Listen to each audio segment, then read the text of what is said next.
Dəyərli izləyicilərimiz, mən bu gün sizə bir xəstəmizin hekayəsini anlatmaq istəyirəm. Belə ki, bir Sevinç Musayev adında bir xanım bizə müraciət elədi. 9 ay hamiləliyini biz təqib etdik. Lakin bu hamiləlik çox çətin keçdi. Çünki sadəcə hamiləlik deyil, bu xanımın autoimmun xəstəliyi də var idi.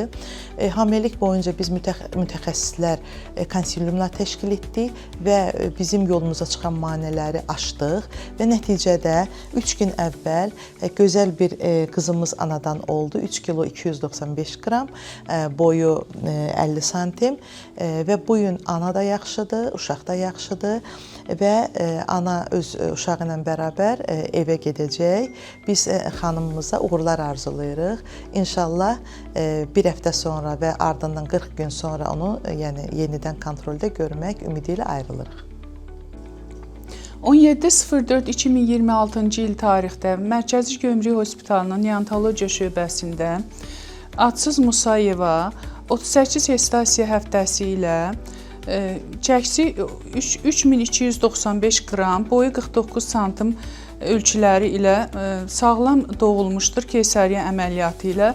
Doğulandan spontan tənəffüsdədir, ana südü ilə qidalanır. Bu gün kafi vəziyyətdə evə yola salınır.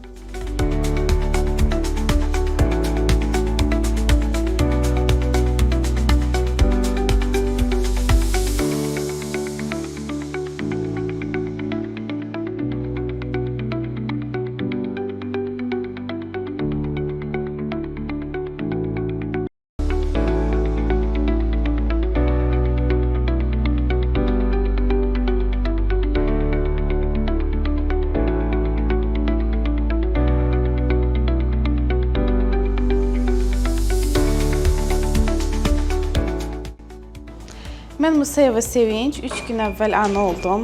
Həqiqətən sevincimin həddi hüdudu yoxdur və ginekoloquma da çox təşəkkür edirəm. Çünki çox asan yolculuq olmadı, çox çətin oldu bu 9 ay bizim üçün.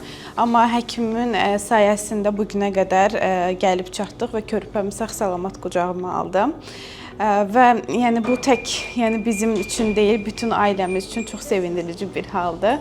Və mən ilk növbədə başda Dövlət Gömrük Komitəsinin Tibbi Xidmət İdarəsinin rəisi Ceyhun Məmmədova təşəkkür eləmək istəyirəm və baş həkim Bəxtiyar Musayeva təşəkkür eləmək istəyirəm ki, belə gözəl şərait yaradıblar və tibb bacıları xəstələrə qulluq, bir sözlə mükəmməl.